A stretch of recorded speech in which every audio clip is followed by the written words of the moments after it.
Hello aspirants, आज हम Indian polity one liner series के अंदर पढ़ेंगे नेशनल कमीशन फॉर एसेस के बारे में।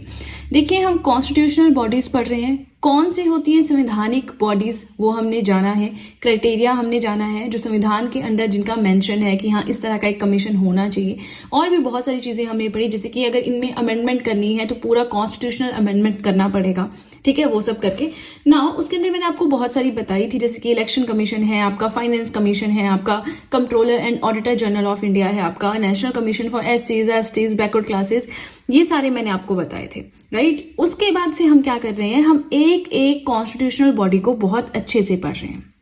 नहीं आपने वीडियोस देखी हैं, नहीं आपको समझ में आया मैंने क्या कहा, तो मेरी Indian polity one liner series के अंदर जाइए और वहां पे जाकर वीडियोस को सीक्वेंस में देखिए, आपको सब कुछ बहुत अच्छे से समझ आ जाएगा। फाइन, हम बात कर रहे हैं आज की वीडियो में नेशनल कमीशन फॉर एससीज के बारे में। एससीज माने शेड्यूल्ड कास्ट। अब देखिए, जो शेड्यूल्ड कास्ट है, इनके जो इंटरेस्ट हैं उनको बचाकर रखना, इनके सेफ गार्ड्स, इनको proper constitutional and legal safe guards provide करवाना, वो सब जो है इस कमीशन का काम होता है। मतलब अपलिफ्टमेंट करना, एडवांसमेंट करना एससीज की, ये तो हम समझ सकते हैं नाम से, ये तो बिल्कुल बेसिक चीज है। बट जहां से क्वेश्चंस बनते हैं वो पार्ट हम पढ़ेंगे, जैसे कि कौन से आर्टिकल के अंडर ये कमीशन बना हुआ है। तो अंडर आर्टिकल 338 मेंशन्ड है नेशनल कमीशन फॉर एससीज का। पार्ट नंबर 16 के अंडर ये है कॉन्स्टिट्यूशनल बॉडी है, वो मैंने आपको पहले ही बता दिया, बट एक बार फिर से रिवाइज हो सके इसलिए यहाँ पे लिखा है। अब देखिए, ये जो नेशनल कमीशन है, ये एकदम से ऐसा नहीं हुआ कि नेशनल कमीशन बना, कुछ चेंजिंग्स हुई। पहले नेशनल कमीशन फॉर एससीज एंड एसटीज साथ में था, उसमें बाइफिकेशन हुई। पहले इसमें एक ही मेंबर होता था, फिर मल्टी मेंबर कमीशन बना। तो इस तरह से जो इसका इवोल्यूशन हुआ वो हम पढ़ेंगे। अब आप यहाँ पे देख सकते हैं कुछ एक्ट्स भी आए हैं। आपका 65th कॉन्स्टिट्यूशनल अमेंडमेंट एक्ट आया है, आपका 89th कॉन्स्टिट्यूशनल अमेंडमेंट एक्ट आया है। तो इन्होंने भी कुछ चेंजिंग्स की हैं। क्या चेंजिंग्स है वो हम अभी पढ़ेंगे, ठीक है। ओरिजिनली अगर हम बात करें, हमने क्या कहा कि आर्टिकल 338 के अंडर मेंशन है नेशनल कमीशन फॉर एससीज का। अब देखिए, ओरिजिनली क्या था इस आर्टिकल के under, it provided for the appointment of special officer for एससीज एंड एसटीज। शुरू में क्या होता था, स्पेशल ऑफिसर अपॉइंट किया जाता था एससीज और एसटीज दोनों के लिए। इसी पर्सन को डेजिग्नेट किया जाता था एज द कमिश्नर फॉर एससीज एंड एसटीज। इनके इंटरेस्ट का, इनके सेफ गार्ड्स का, इनकी कोई कंप्लेंट्स का पूरा ध्यान ये पर्सन रखता था। लेकिन अब पॉपुलेशन बढ़ रही है, वर्कलोड बढ़ रहा है, एडवांसमेंट हो रही है, फंक्शंस बढ़ रहे हैं, तो उसके साथ हमें जरूरत पड़ी है मल्टी मेंबर बॉडी की, ठीक है ना। नाउ 1987 में क्या होता है, नेशनल कमीशन फॉर एससीज एंड एसटीज बन जाता है, ठीक है ना। नेशनल कमीशन बन जाता है एससीज एंड एसटीज दोनों के लिए। अब यहाँ पे क्या समझ रहे हैं आपकी, नेशनल कमीशन है मतलब मल्टी मेंबर बॉडी बन चुका है, ठीक है। लेकिन इसके जो फंक्शंस थे उनको और इलेबोरेट किया गया through 65th constitutional amendment act 1990। तो देखिए, पहला आपका सिग्निफिकेंट चीज ये है, उसके बाद आप चाहें इसे स्किप भी कर दें, क्योंकि जब 65th कॉन्स्टिट्यूशनल अमेंडमेंट एक्ट आता है ना, तो उसने नेशनल कमीशन फॉर एससीज एंड एसटीज इसको पूरी तरह से रिप्लेस कर दिया था, ठीक है। इसके अंदर अब high level multi member commission बना एससीज एंड एसटीज के लिए। देखिए, वैसे सेम ही चीज है, बट यहाँ पे फंक्शंस इलेबोरेट हुए, उनकी वर्किंग जो है बढ़ गई, ठीक है। तो वही चीज है यहाँ पे। बाकी जो पुराना वाला कमीशन था उसको यहाँ पे रिप्लेस किया गया, रिप्लेस्ड 1987 कमीशन, ठीक है। उसके बाद आता है 89th कॉन्स्टिट्यूशनल अमेंडमेंट एक्ट 2003। अब देखिए, जो भी सीए एक्ट के थ्रू होता है ना, ये आपके लिए एग्जामिनेशन पॉइंट ऑफ व्यू से इंपॉर्टेंट हो जाता है। स्पेशल ऑफिसर फॉर एससीज एंड एसटीज, ये भी इंपॉर्टेंट हो जाता है, ठीक है ना। हम पढ़ेंगे, यस हम पढ़ेंगे कि चेयरमैन कौन है प्रेजेंटली इस कमीशन के, हेडक्वार्टर्स कहाँ पे हैं, कौन सी मिनिस्ट्री रिस्पॉन्सिबल है, क्या फंक्शंस हैं। बट पहले इवोल्यूशन माने हिस्ट्री का पता होना बहुत जरूरी है, ठीक है। एससीज के लिए पढ़ लेना आपने हिस्ट्री, एसटीज के लिए भी सेम है। तो हम नेक्स्ट वीडियो में जब मैं आपको नेशनल कमीशन फॉर एसटीज पढ़ाऊंगी वहां पे ये चीज एक्सप्लेन नहीं करूंगी, तो अभी आप ध्यान से सुन लीजिए। अब 89th कॉन्स्टिट्यूशनल अमेंडमेंट एक्ट 2003 के अंडर क्या होता है, बाइफिकेशन होती है कंबाइंड कमीशन की। कंबाइंड कमीशन है एससीज एंड एसटीज के लिए, दो कमीशन यहाँ पे बन जाते हैं। एक बनता है, ये मैंने शॉर्ट में लिखा है, आप चाहें तो इसे प्रॉपर फुल फॉर्म के साथ लिखें, नेशनल कमीशन फॉर एससीज। एक बनता है नेशनल कमीशन फॉर एसटीज। एससीज वाला जो है ये आता है अंडर आर्टिकल 338 और ये आता है अंडर आर्टिकल 338A। क्वेश्चन आ जाता है कि आर्टिकल 338A कौन से कॉन्स्टिट्यूशनल अमेंडमेंट के थ्रू ऐड किया गया। याद रखना है 89th कॉन्स्टिट्यूशनल अमेंडमेंट एक्ट 2003 के अंडर इसे ऐड किया गया था।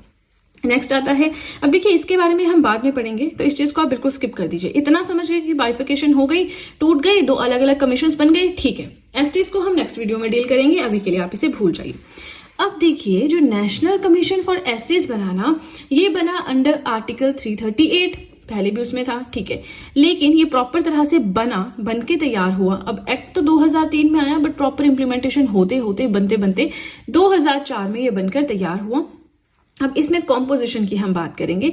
एक इसमें चेयरमैन होते थे, एक वाइस चेयरमैन और 3 मेंबर्स, ठीक है ना। आपको ढंग से लिखना है, एलैबोरेट करके वैसे लिख लीजिए, बट मुझे यही ट्रिक सही लगती है तो मैं तो वैसे लिखती हूँ। एक चेयरमैन, एक वाइस चेयरमैन और 3 मेंबर्स। प्रेसिडेंट करते हैं अपॉइंटमेंट इनकी, ठीक है। अब बात करें फंक्शंस की कि क्या काम है नेशनल कमीशन फॉर एससीज का।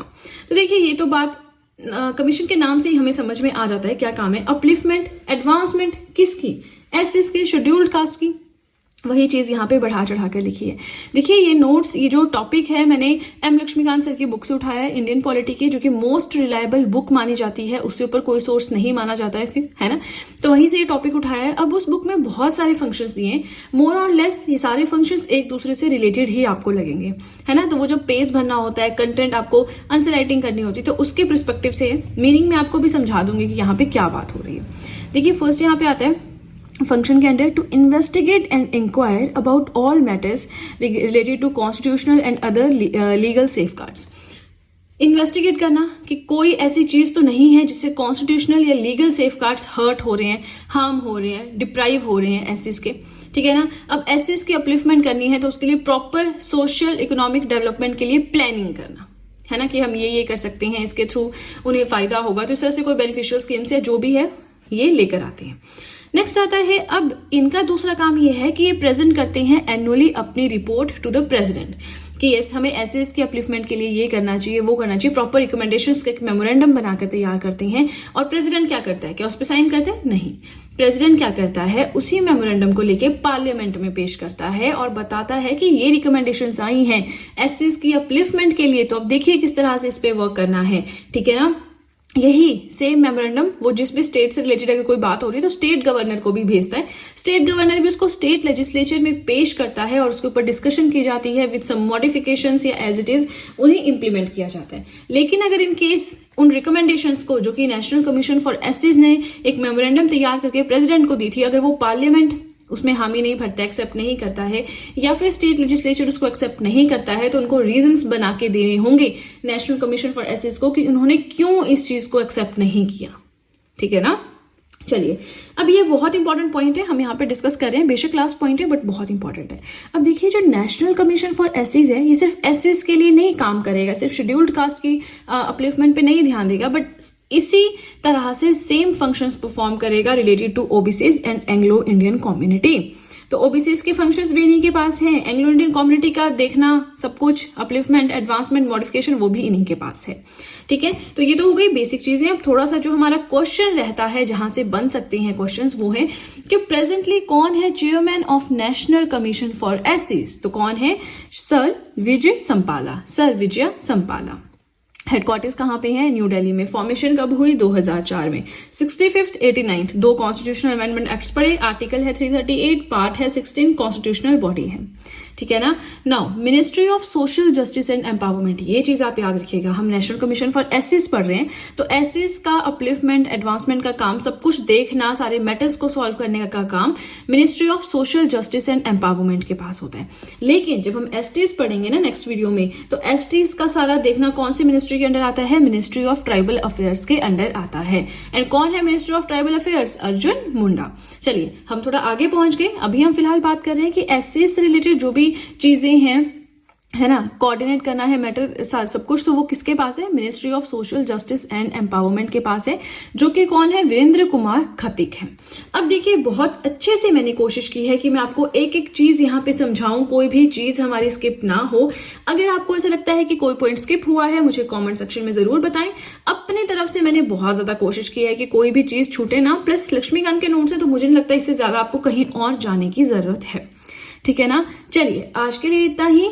आई होप जो मैंने पढ़ाया आपको समझ में आया है, वीडियो अच्छी लगी है, और अगर वीडियो अच्छी लगी है तब तो बहुत ही ज़्यादा अच्छे से पता है कि क्या करना है। जल्दी से कर दीजिए चैनल को सब्सक्राइब, बेल आइकन को कीजिए प्रेस, सो दैट मैं जैसे कोई वीडियो अपलोड करूं सबसे पहले नोटिफिकेशन आपके पास पहुंचे। प्लस जो भी आपके फ्रेंड्स हैं जो भी गवर्नमेंट एग्जाम्स के लिए प्रिपेयर कर रहे हैं उनके साथ भी मेरे चैनल का लिंक जरूर शेयर करें, सो दैट इन हैंड रिटन नोट्स का उन्हें भी कुछ फायदा हो सके। तो चलिए फ्रेंड्स, आज के लिए इतना ही। अब हम मिलेंगे नेक्स्ट वीडियो में। So that's it and see you soon.